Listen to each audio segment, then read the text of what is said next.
All right, fellas, it is time to cap it off with some college football. This weekend before the conference finals, lots of stuff going on still. Many of your playoff hopeful teams are off, unfortunately, but we will have Florida and Alabama in action. The rest of the lineup just have a few of the top 25 matchups. You got North Carolina and Miami. And a bit of other news as a follow-up from Tuesday. Ohio State will be allowed to face Northwestern for the Big Ten title. The conference did go ahead and change that game requirement. So, Drink, what do you think of the Big Ten's decision, and what's on your radar for this weekend's action? Listen, it was a decision that had to change. First of all, I don't understand why the Big Ten made that decision. Like, it's COVID. You have to be as flexible as you can possibly be in a year like this. Why would you even make that declaration? Hey, you got to play 6 games. Why? You don't even know if you're going to be able to play 3 games, let alone 6. And then you make this, and then guess what you had to do? Go back and overturn that ruling, just like you had to overturn the ruling of not playing. The Big Ten needs to sit down and take a class on flexibility and patience, because clearly they don't got that. They're like, I don't know what's going on with that conference, but they have to go and undo all these decisions because they jump and rush and make a decision. Just smoke a cigarette, have a seat. Look at the SEC. Look at the AC. Look at all these other conferences. Take a breath. Yes, parents are going to come at you. Health officials are going to come at you. A lot of people are going to come at you. Take a breath. It's all right. You don't have to jump and make a irrational decision and then go and change it. So as far as them changing that, it's about damn time. Hopefully, they don't have to go undo any more rulings that they have because they rushed into it. So that's my thought on that. I'm glad they did that. We're going to get to see Ohio State and Northwestern in the Big Ten championship. You know, we'll see how that goes. A little correction. You said Alabama was playing Florida this weekend. That's next weekend. No, I said Alabama and Florida are playing. Oh, I'm sorry. Okay, yeah. All right, cool. I may have said it. Probably did. I probably heard you wrong. But you are right. They are playing, so no harm, no foul. So one game that sticks out to me the most is we got number 9 Georgia versus number 25, newly cemented number 25 Missouri. Top 25 matchup. That's quite interesting. If you would have asked me about this game probably 3-4 weeks ago, I'm like, why are we talking about this? Missouri been playing some good ball. I think they're on a 4-game winning streak as of now. They have picked up their act from the beginning of the season. And then we know about Georgia. We don't know what to make of JT Daniels. We don't know if he's for real. We just seen Georgia beat up on some not so complete teams, let's say. And you know, JT Daniels, he should have been there from the start. Wait, hold a minute. Hold the phone. Because don't think JT Daniels would have been the savior versus a fully healthy Alabama or a fully healthy Florida team or whatever the case might be. Let's not forget, he beat up on a beat-up Kentucky team that had barely enough players to make it, a beat-up Mississippi State team that probably had a third-string quarterback punting the ball, and then he beat up on, I think it was Arkansas or something like that wasn't fully complete. So they haven't played I think, in my opinion, a fully prepared team ready to play. I think Missouri will get them all they can handle. I'm going to take Georgia in that game. So that was one game I looked at. Of course, we got old Arkansas, better known as Bacon Bits. Yeah, I like that in my salad. So we're going to go ahead and take care of that, try to eat healthy this weekend. And then we got number 17, North Carolina, going over to number 10, Miami. I like to call this the ACC Overrated Bowl. Let's see which one of these teams is really, let's see which one of these teams really is going to be about their life, as they say. Let me ask you real quick on that games, real quick. Do you think if Miami and Clemson played today, that game would be any different? No. Do you think they've gotten any better? No. Okay. I don't, not enough to play Clemson. They might got a little better to play. Well, like if they wouldn't get drug is what I'm at. Would they get drug again, or do you think they would be a closer game? I think they compete with them. Yeah. But I'm not. I wouldn't. No. They're getting drugged. The team. If they're playing with DJ, however you say his name at quarterback, maybe it's closer. If they play with Trevor Lawrence, no, we're getting the same result. I'm sorry, Miami, they're cool. They're the U. They don't have the players and the talent, to me, to stay up with Clemson. Now, you're talking about other teams in the ACC. Yes. If you want to tell me that Miami is the second or third or fourth, third, fourth, fifth, you know what I'm saying, team in the ACC, yeah, I ain't mad at that. But they don't want no smoke with Clemson for real. And, you know, I don't think they want smoke with Notre Dame. And I'm not the biggest Notre Dame fan. I just think those teams are better coached, better players, and they're just at a different plateau than Miami. That's just my opinion on that. This is why I call this the overrated bowl. I think Miami got credit for playing Clemson so early in the season. And now they've been able to tread water, and they look pretty decent. But if you notice, Miami hasn't moved from that 10th spot since, like, the first ranking. Like, they've been hovering at 10, like, the whole time. That tells me not the committee saying, we'll keep you in the top 10, but at 10 until you show us something. So now even the committee is fully sold in. Can they make a difference with number 17 North Carolina? Who knows? They're hit or miss. It's still a top 17 matchup. I ain't mad at it. I hope it lives up to the billing of how ABC trying to sell it to the fans. But we'll see. But I think both of these teams are what I like to call pretty overrated. So, and then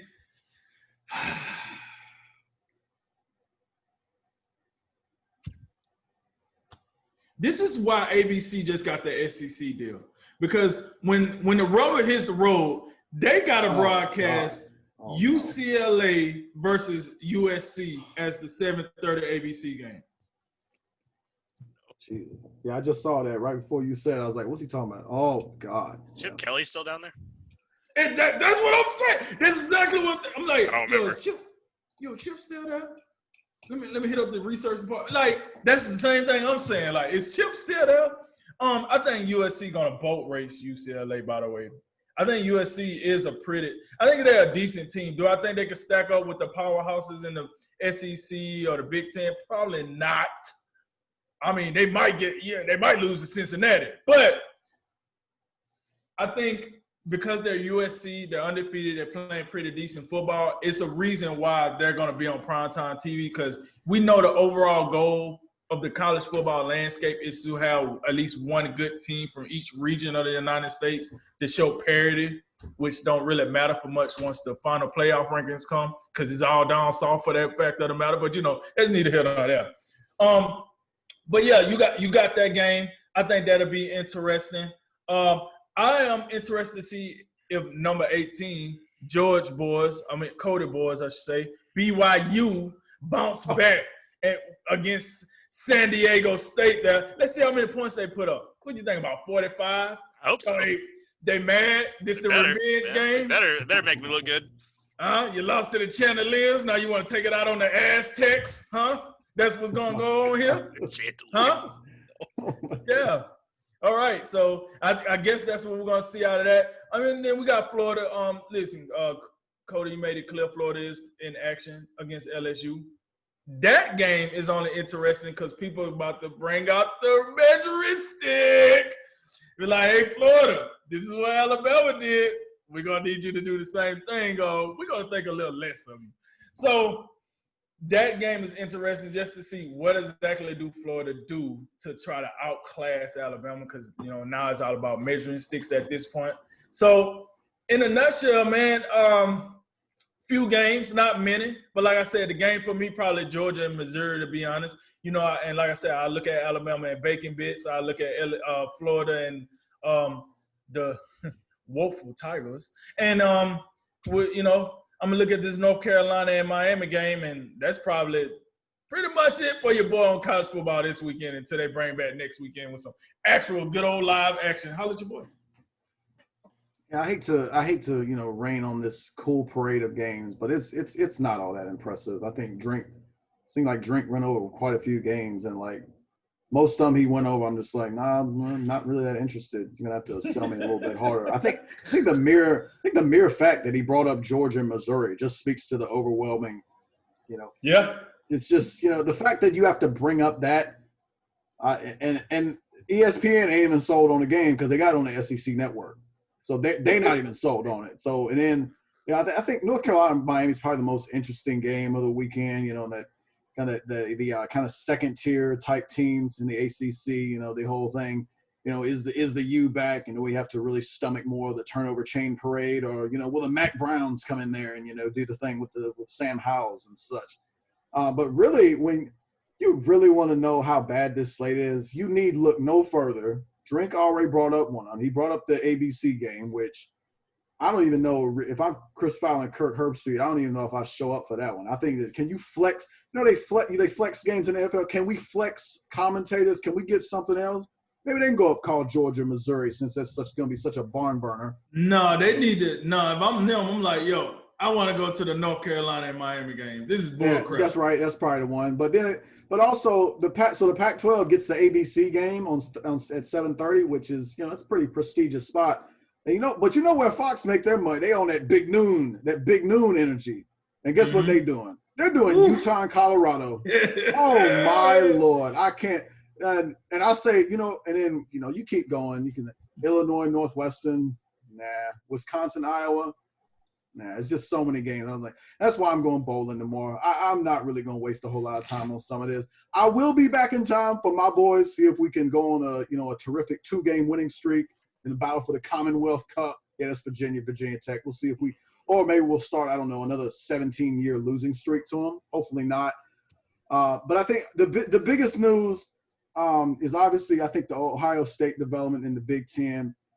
Obviously, I think it's kind of predictable.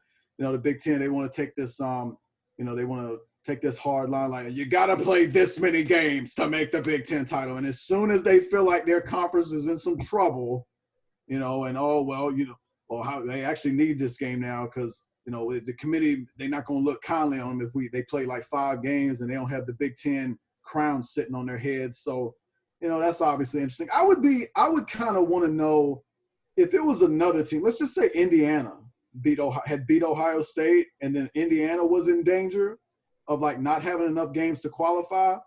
Would Indiana get the same treatment, and would they or is it just an Ohio State thing? I don't know the answer. I just posed the question. Yeah. I would like to know if it was another team, would they get the same treatment? We're obviously not going to know that, but I think it's one of them fun hypotheticals. But since this schedule is so underwhelming, I got time for the nonsense today. I'm gonna take you back to Thursday night. Something I just saw before we got to this segment. And by the way, live update: Arizona State is now just it's 42-0 with 5 minutes left in the second quarter. Arizona State is whipping Arizona. I don't know what Kevin Sumlin's doing down there. He probably left. Sure ain't no coaching. What is it? Georgia Tech and Pittsburgh. So Pittsburgh beat Georgia Tech 34-20 last night. That's not all that much newsworthy. But the little post-game handshake between the coaches, Pat Narduzzi and Jeff Collins, I watched the video on it. It's something that, teams do and coaches do. You finish the game, you shake hands, and you move on. And the coaches, they reach out and stretch it. Jeff Collins, touches Narduzzi's hand and then, just rips it away. Not even a full handshake. I don't know what that is. I think it's embarrassing. I think it just speaks to – and, I'm always down to, take a dump on Georgia Tech because they ran that Bush League high school triple option garbage under Paul Johnson for years and years. So, they were never going to be truly relevant on the national stage. And now they just stink. I don't know what this dude, Jeff Collins, he can't even do anything right. And he can't even go out there and shake somebody's hand. And look, man, he had somewhere to be. He was running late. They got running late to what? Okay. Well, and then so the quotes, I find the quotes hilarious too, because Narduzzi is trying to, win with some grace and, be humble and all that. It's like, hey, you got a good team over there, and he says Jeff Collins said baloney. On one hand, I can't be mad at Jeff Collins because he's actually factually correct. And he said, you know what? Actually, no, my team stinks. You're right. They actually do. But then his follow-on quote, which I didn't even tell y'all about earlier, makes even less sense. He said, I was just focused on getting our guys over to the band to celebrate. Celebrate what? Who the hell go over there and celebrate a loss? I don't know what that is. So but just that is how underwhelming this slate is. The mere fact I got time to talk about Pittsburgh and Georgia Tech and a handshake that they came to do. And it just goes back to, the ACC should redo that little Unity commercial that they do with all the coaches and they got these little, because they so woke and everything. And they should yank Jeff Collins out of that commercial since he came and do something as simple as this right. Setting a great example for the athletes, Jeff. Good job, man. Look, hold on. First, I want to say this. In defense of old Collins, whatnot, he was practicing social distancing. He didn't want to shake his hand because he know you don't supposed to be doing it. It's the elbow bump, the fist bump, something like that. All right. So I don't know what the real problem is. But hey, I'm gonna tell you this. That guy's just frustrated. You ain't never been frustrated before? And like somebody come up to you and say, hey man, how you doing? Yo, you just leave me alone. Yeah. You know what I'm saying? I think he was frustrated. But I do agree. That's Bush League. You can't be a head coach of a Division I team pulling that bull crap. You need to take that to Division III or JUCO or something. But that don't happen in Division I. If you're just upset about it, then you just go on straight to the locker room, go kick a trash can, and punch the drywall. I mean, if you're going to go out and stick your hand out to another man, and as soon as he touches your hand, you're going to turn around and walk off. That is like the utmost. He's lucky Arduzzi didn't try to grab one of the cops' guns or something. Like, that is just sexually just disrespect. I don't know who raised him. That's not what you do. If you're trying to be a little Howie Mandel, years ahead of his time, like, hey man, it's all good. We'll stay. From Air 5, like, all right. Like, you're gonna stick your hand out and then do that. Like, you got beef with him, man. I mean, you ain't just mad. I don't know. That is great though. Yeah, a couple quick notes. The Ohio State thing. I think that what's interesting about that is, I think they have the Big Ten has a plausible deniability here because it's clear that Ohio State is the best team in the Big Ten, right? If Indiana would have beat Ohio State and they had but they still had a loss, let's say, like, it would have been, maybe a little bit more suspect, but I guess that they won in all their games and maybe they would have gotten the same treatment. I don't think Indiana would be ranked as high as Ohio State is right now. They'd be like 8th. So maybe you'd have a bit more of an argument, but the Big Ten clearly had an out to just say, well, they're clearly the best team in the conference. They should play for the title. And a lot of people are going, yeah, all right, like, yeah, are they? But, like, they are. So they get away with it. But it's close. I think one thing to watch for this weekend, though, if you're Ohio State, is Northwestern.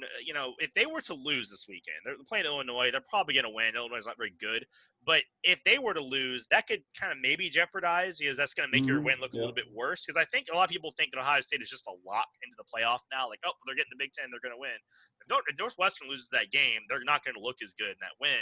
And also, like we talked about a little bit in the previous weeks of the scenarios. If Florida does somehow upset Alabama, and Notre Dame and Clemson is like some field goal, barn burning 50-53 sort of blowout, fiesta, that's going to be hard for Ohio State to get into the top 4. I mean, you might see them get slid out anyway. So if that happened, I wouldn't take Ohio State. I would take those 4 teams. Right. So they're on better footing than I would say your A&Ms and your Cincinnatis and whatnot are. But it's not by no means a lock that they're going to the playoff right now. I think that there are paths where they could still be in trouble. And the last thing I'm looking at this weekend, I would say the Heisman race is going to get a little interesting. You got Kyle Trask and Mac Jones, I think, are your clear 2 front runners. I don't know. Is anyone else is that close? Like, I feel like it's pretty much just those 2 guys, right? Like, I mean, I don't. Yeah, because you had the guy from BYU. Clearly, he didn't drop because of his loss. Yeah, I think you're right. I think those 2 guys are the other guys you would think of, like Trevor Lawrence. He missed a lot of time with the COVID. Justin Fields has been hampered by the Big Ten. They're lateness to the overall party. So I mean, yeah, it's a wacky year to where guys you would think would be like in the conversation. They just don't have the numbers to be taken as seriously as you'd like. Hold up. Speaking of numbers, they need to put my boy Devontae Smith in there. He needs some Heisman love out here. That's true. Like, it'd be like supplementary like pieces on Alabama or maybe, I don't know, probably not Florida, but Devontae Smith, like this dude, like every time you look at the stat sheet, it's some outrageous thing that he's doing. Right. I was thinking of the Devontae Smith. I mean, you could make an argument for Kyle Pitts, if you really wanted to. The PFF actually had a really cool stat that 92% of his catches this season have resulted in a first down or a touchdown. That's wild. I mean, that's just insane. But anyway, real quick on the Heisman race, I would say that what's interesting is, Mac Jones, 3,100 yards. He's at 27 touchdowns, 3 picks. Kyle Trask, 3,200 yards, 38 touchdowns, 3 picks. They're both playing bad defenses this weekend. Arkansas is terrible. LSU is terrible. does either coach, try to pull back the reins? Like, let's say both teams are up big early, both of them are blowouts. Does Dan Mullen like just leave his foot on the gas? Does he say, hey, Trask, go out there and throw it. Let's go win you the Heisman this weekend, or does, Nick Saban try to say, hey, Mac, you're going to go out there and go yard, with both teams knowing they don't need style points and they're both going to the SEC championship next weekend? How's that race going to look? And then, we'll have time to talk about the race itself next week. But, how much more ground can either candidate make for the Heisman, at the end of the race here? It's going to come down to these two guys, I think just the point you made, Mac Jones got to share this with Najee Harris and Devontae Smith, rightfully so. And then you got Kyle Trask that probably had to share the spotlight with Kyle Pitts. The difference is this. Nick has shown this throughout the years. He has no problem running the ball after he's up by so many points because he don't benefit from, embarrassing the other guys. I think with that said, I think Dan Mullins throws the ball more than Nick does. So I would foresee Kyle Trask's stats being a little bit better. It's the nature of the beast. But Florida don't have a run game like Alabama. So Najee's going to get carries. And then also, to answer your question, I see it more out of Florida than I see out of Alabama just because how Nick runs stuff. And I think Florida has to throw the ball a little more than Alabama because their run game is not as impressive. So I do see Kyle Trask having the better stats out of the two once the weekend is over, but we'll see.